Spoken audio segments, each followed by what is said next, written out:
식욕의 비밀 에서 단백질 목표 섭취와 섭취량 이동과 비만의 악순환.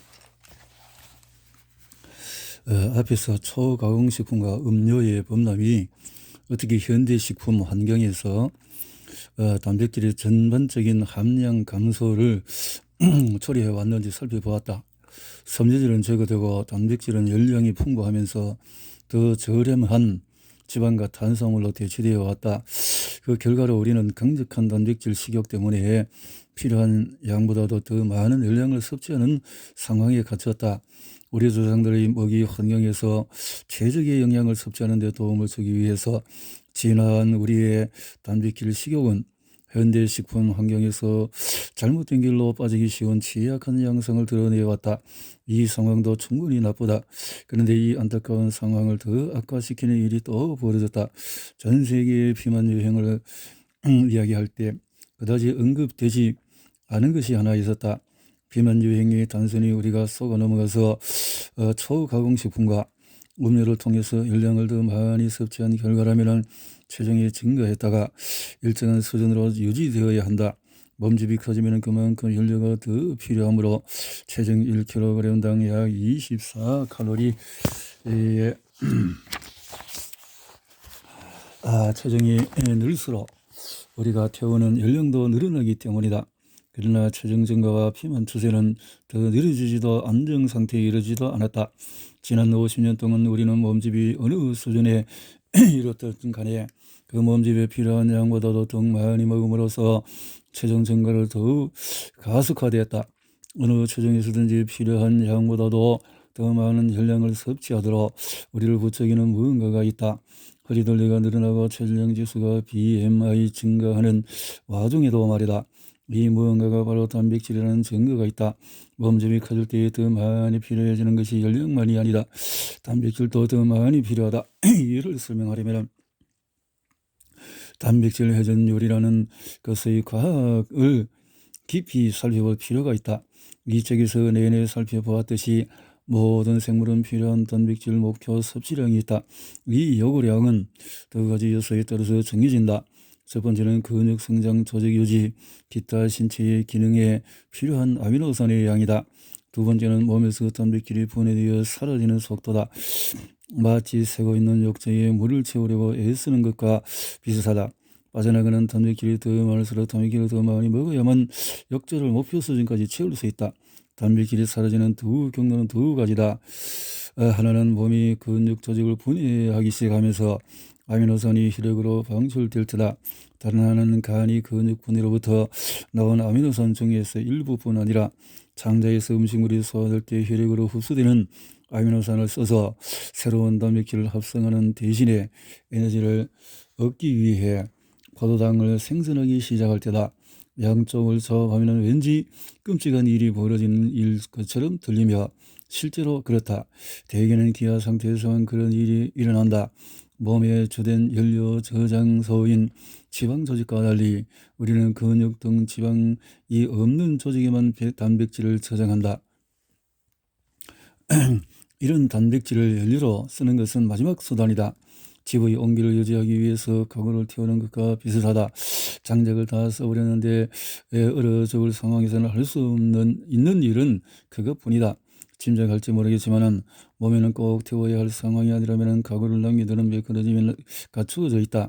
인슐린 호르몬은 가구를 태울 필요가 전혀 없다고 알리는 신호 전달 분자다.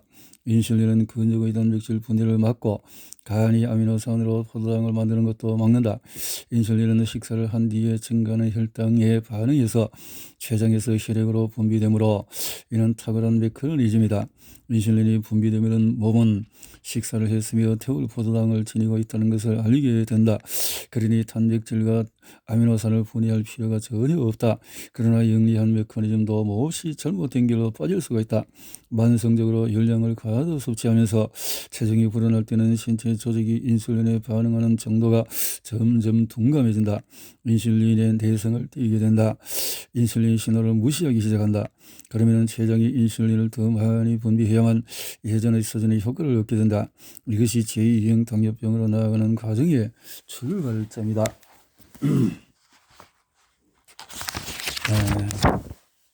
그러나 그런 일이 벌어지기 전에 이미 우리는 갖가지 문제에 시달린다. 인슐린에 점점 덜 반응함에 따라서 근육은 단백질을 분해해서 아미노산을 방출하고 간도 아미노산을 포도당으로 전환하는 일을 더 자주 하게 된다. 이런 분해되는 근육을 재건하려면 단백질을 더 많이 먹어야 한다는 의미다. 역조 비유로 돌아가자면 배속으로 더 많이 새어나가기 때문이다. 오늘날 우리는 이 결과를 볼 수가 있다. 몸집이 커지고 인슐린 대성이 점점 퍼짐에 따라 인류 집단의 단백질 목표 섭취량도 거의 알아차리지 못하는 사이에 조금씩 증가해왔다. 그 결과 단백질 식욕이 증가해서 혈당 섭취량을 점점 늘리면서 BMI도 점점 증가해왔다. 다음 표현은 가상으로 상정한 단계적인 단백질 목표 섭취량 값이 나와 있다. 하루에 55g에서 100g까지며 양쪽의 차이인 45g은 180칼로리에 해당한다. 단백질 섭취량을 이만큼 늘리려면 식단에서 단백질 함량이 15%라고 할 때 1200칼로리를 추가로 더 섭취해야 할 것이다. 단백질 목표 섭취량이 조금만 변해도 섭취하는 열량이 크게 늘어난다. 단백질 함량이 낮은 식단이라면 이 효과가 더 큰 규모로 일어난다. 예를 들어 단백질 함량이 12%인 식단에서 단백질 목표 섭취량이 55g에서 100g으로 늘어날 때 열량 섭취량은 얼마나 늘어날까? 1833kcal에서 3333칼로리로 즉 무려 1500칼로리가 늘어난다. 25. 이제 우리는 단백질 목표 섭취량 증가와 현대 식단에서 단백질 함량 저하의 조합이 왜 세계의 허리둘레에 재앙을 일으켜왔는지 알 수가 있다. 우리의 단백질 요건은 오로지 인슐린 내성 때문에 달라지는 것이 아니다. 태어날 때부터 늙을 때까지 변하며 생활 습관을 비롯한 몇몇 요인에 따라서도 변한다. 사람의 단백질 목표 섭취량 변화를 측정하고 그것이 건강에 얼마나 중요한지 평가할 수 있을까?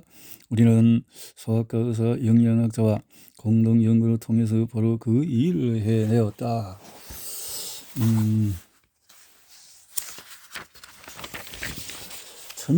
2010년 9월 스티븐이 오스트레일리아 퍼스에서 열린 소아 내부인부학회의 학술대회에서 강연을 마치자마자 청년 2명이 공동 연구를 할 수 있는지 알고 싶다고 찾아왔다. 시드니 북쪽에 있는 뉴캐슬 대학교의 로저 스미스 교수는 우리의 변형 결류 연구에 흥미를 느꼈고 그 연구 결과가 임신 때 태반이 어떻게 발달하는지 살펴보는 자신의 연구에 도움을 줄 수 있을지 알고 싶어 했다. 그는 영양기학이 임신부와 신생아 연구 결과를 이해하는 데 도움을 줄 수 있지 않을까 생각을 했다. 또 한 명은 멜버른에서 온 소아과 의사 맷 세이빈이었다. 그도 마찬가지로 흥분을 일으킨 제안을 했다. 아동과 청소년에게서 모은 식단 데이터가 있는데 알아보자 하는 거죠. 이렇게 해서 얼마나 효과를 미쳤을까? 엄마의 총 에너지는 식단의 단백질 함량이 낮아질 때 증가했다. 아기의 체성분과 엄마의 식단 사이의 관계를 살펴보자. 두 가지 패턴이 나타났다. 첫째, 단백질 함량이 16% 미만인 식사를 한 엄마에게서 태어난 아기는 단백질 함량이 더 높은 식사를 한 엄마에게서 태어난 아기보다 복부 지방이 훨씬 더 많았다. 둘째, 오동통한 아기의 체지방률은 엄마의 식단에서 단백질 함량이 18에서 20%라는 좋은 범위에 들어갈 때 가장 높았다. 20%를 넘어서면 아기는 태어날 때 더 홀쭉했다. 이것이 반드시 좋은 일이라고는 할 수 없었다. 18% 미만일 때 아기는 오동통한 지방보다도 복부 지방이 쌓이기 시작했다. 아기를 오동통하게 만드는 피하지방, 특히 팔다리에 쌓이는 지방은 건강한 아기의 특징이다. 그러나 복부 지방이 많아지면 경부가 올렸다. 4세까지 처져가자 경부는 갈수록 더 크게 올렸다. 임신 중에 단백질 함량이 낮은 식사를 한 여성 아이는 혈압이 더 높았다. 미실과 칼리오의 데이터가 말하는 것은 명확했다. 임신 중인 여성은 자신의 아기의 건강을 위해서 단백질 함량이 18에서 20%, 그러니까 20%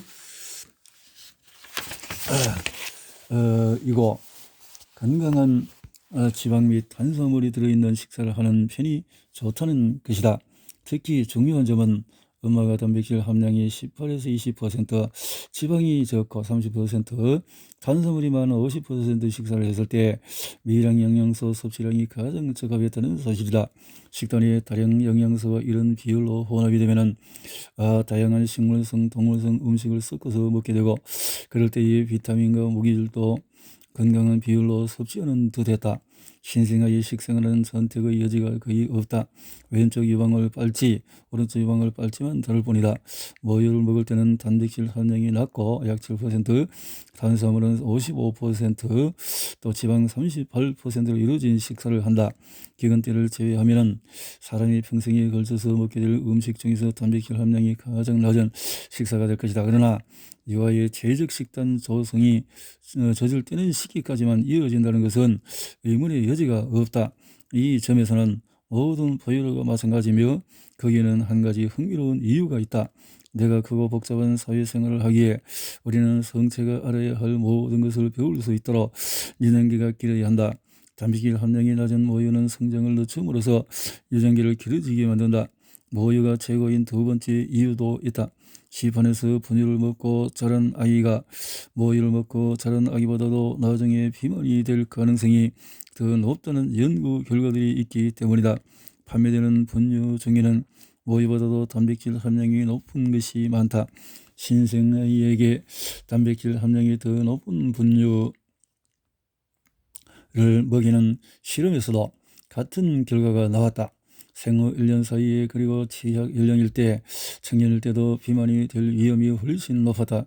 이 때문에 주요 분유 생산업체들은 현재 단백질 함량이 더 낮은 분유를 내놓고 있다. 그런데 아기가 단백질 함량이 높은 분유를 먹으면 왜 나중에 살이 찔 가능성이 높을까?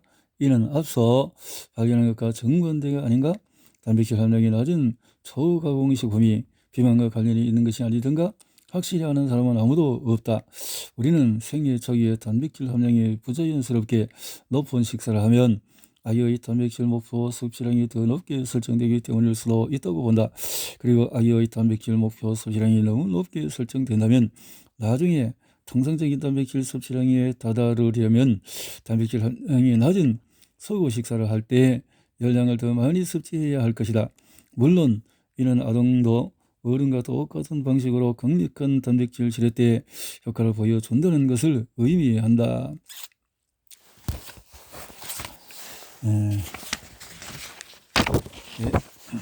TMI. 여기서 끝이 아니다.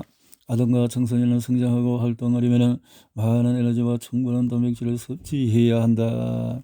청년이면은 어릴 때 세계적인 각인을 지니면서 새로운 부담까지 안게 된다. 이 시기는 20에서 30세인데 10년간 집을 떠나서 독립하고 직장을 구하고 이렇게 하기 위해서 몸에 필요한 지방과 탄수화물의 열량은 줄어드는 반면에 단백질 표정 섭취량은 그대로 유지된다는 의미다.